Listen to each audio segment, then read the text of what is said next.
Patrick. Bonjour. On commence par... On commence par la froidure qui s'annonce avec les brumes automnales qui sont très romantiques, c'est vrai, mais qui colportent aussi les virus et les microbes.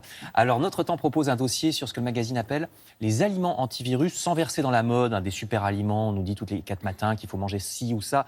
En fait, il n'y a pas un, mais il y a beaucoup de super aliments. C'est-à-dire qu'il faut une alimentation équilibrée, on peut le dire aussi simplement que ça, avec des vitamines, d'où le superbe kiwi de la double page que voici, parce que c'est un des fruits les plus riches en vitamine C. Pareil, ouais. Qui aide donc à se débarrasser plus vite des rhumes, qu'il faut manger cru parce que la vitamine C supporte mal la cuisson. Il y a plein d'autres rappels utiles dans ce dossier, les antioxydants, les composés soufrés que vous trouverez dans les choux, le brocoli en fait partie, tout en étant une prévention contre le cancer, qu'on peut manger cru d'ailleurs, le brocoli pour sa vitamine C lui aussi, on peut le tremper dans des petites sauces. Le miel est excellent pour la gorge, le germe de blé qu'on saupoudre sur les salades et les laitages, le cacao plein de magnésium, de manganèse, de polyphénol, etc. Même le tout bête haricot blanc du cassoulet, riche en fer, ou les œufs bourrés de bienfaits, mais oui, bien sûr. Un bon cassoulet, ça lutte contre le rhume. Donc, non, pas contre le rhume, contre quoi déjà? Bah si. Non, j'ai dit riche en fer, c'est pas forcément le rhume, c'est les maladies en totale, général. pour être bien. Exactement. Très bien. Donc, résumons d'une phrase, une alimentation variée avec des produits de base non transformés et non pas des chips au chamallow. Voilà, c'est tout bête, c'est un bon vieux principe et c'est dans notre temps. Nourriture de l'esprit maintenant, dans le bimestriel Costard. La saison des festivals, ça n'est pas de saison en fait, il y a des saisons tout le temps, ça n'est pas que l'été avec Avignon et Ramatuelle. On a la chance d'être dans un pays avec une riche activité culturelle toute l'année. Par exemple, à venir ces prochaines semaines, vous avez le festival des Indisciplinés à Lorient du 31 octobre au 11 novembre, festival de francs-tireurs, je cite, parce que ça va du trip-hop au folk lunaire. Les saxophones sont mélangés à de la musique électronique et au numéro de cirque.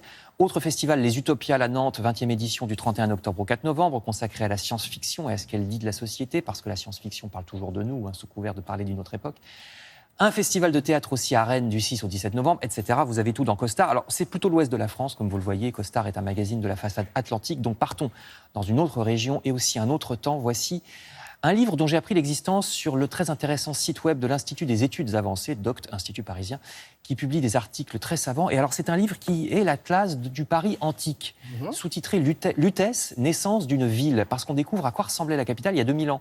Autrement dit, sous l'Empire romain, alors avec des temples, des remparts, dont il n'y a plus aucune trace aujourd'hui la plupart du temps. Donc l'album, vous voyez, nous situe sur le plan des rues actuelles. C'est vraiment très dépaysant quand on connaît un peu Paris, ou quand on ne le connaît pas d'ailleurs. Enfin, toujours pour se dépayser, je vous recommande ce superbe portfolio sur le Japon. C'est dans le magazine Happiness. C'est normal parce que le Japon, c'est le pays du zen. Vous savez, les habitants sont réputés pour leur calme et la jouissance de leur environnement, malgré plutôt une urbanisation très galopante au Japon.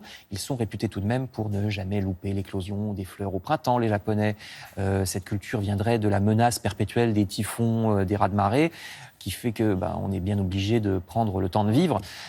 C'est une philosophie qui permet de conserver un certain équilibre et vous lirez tout ça avec de superbes photos dans, dans Happiness, oui. Il y a même des petites photos avec des forêts où vous trouvez des statues bouddhistes dans les coins. C'est vraiment très intéressant. Bon, vous m'avez l'air un peu fatigué, Frédéric. Non, ça va? Vous êtes en pleine forme?